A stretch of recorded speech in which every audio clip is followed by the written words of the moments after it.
periode dan frekuensi GHS. Jadi sebelum kita mempelajari periode dan frekuensi untuk gerak harmonis sederhana, kita harus mengetahui dulu apa itu periode dan frekuensi. Jadi, periode adalah waktu yang diperlukan suatu benda untuk melakukan satu kali getaran, atau T sama dengan T per N. T di sini adalah waktu dan N itu banyak getaran.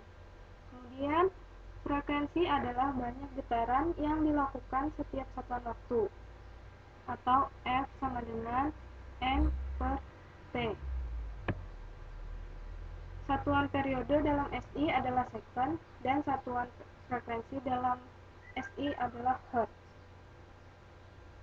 Dengan demikian, hubungan antara periode dan frekuensi adalah periode berbanding terbalik dengan frekuensi, atau T sama dengan 1 per F, ataupun frekuensi berbanding terbalik dengan periode, atau F sama dengan 1 per T.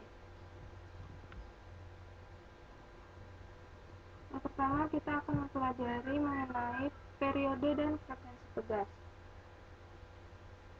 di mana berdasarkan hukum Hooke, gaya pemulih pegas itu dirumuskan Fp sama dengan minus Kx, sehingga dari rumus gaya pemulih ini kita dapat mencari rumus frekuensi dari pegas, diperoleh F sama dengan 1 per 2 pi kali akar K per M. Kita bisa dilihat di sini.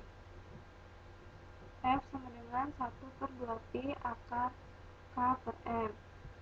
Yang pada sebelumnya itu kan kita tahu jika F itu sama dengan 1 per T. Jadi periodenya kita dapat dari ini T sama dengan 1 per F. Jadi 1 per frekuensi ini.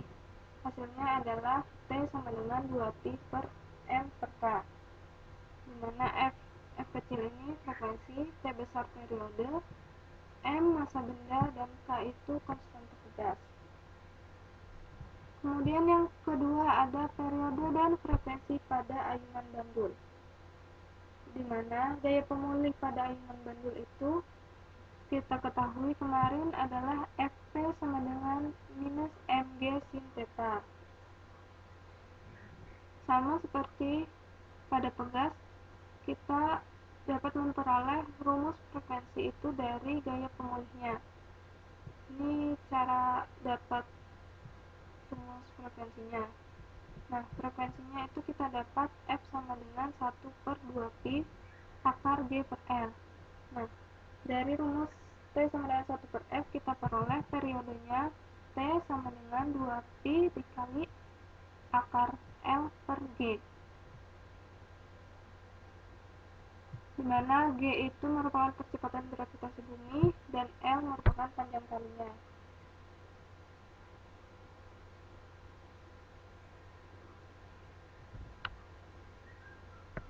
Kita masuk ke contoh soal.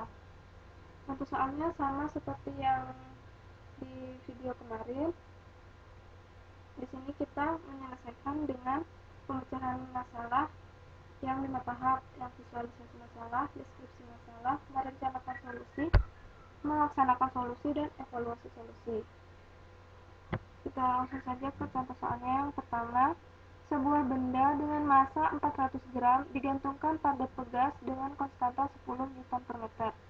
Tentukan periode putaran pegas tersebut saat disimpangkan sejauh 5 cm. Kita visualisasikan di mana pada soal tersebut diterangkan bahwa ada sebuah benda yang digantungkan pada pegas. Jadi kita gambarkan pegas dan bendanya.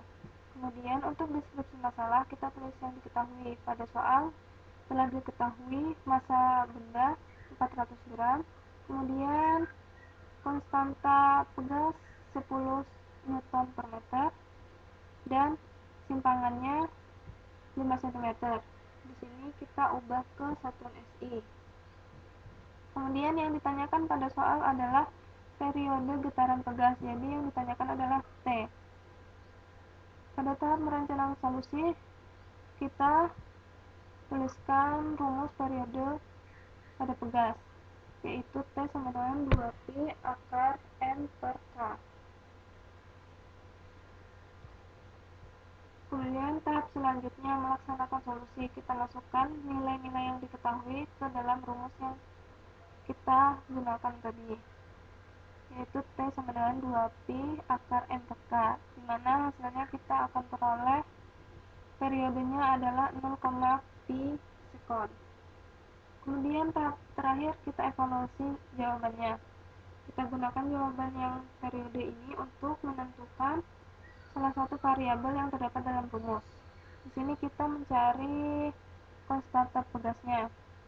Kita olah rumusnya jadi K sama dengan 4M Pi kuadrat per T kuadrat. Kita masukkan nilai-nilainya, kemudian kita peroleh K-nya sama dengan 10 Newton per meter, dimana K-nya ini sama dengan konstanta yang ada di soalnya, berarti sudah terbukti benar. Jadi kita tuliskan kesimpulannya, jadi periode getaran pegas tersebut adalah T sama dengan 0,4 pi sekon.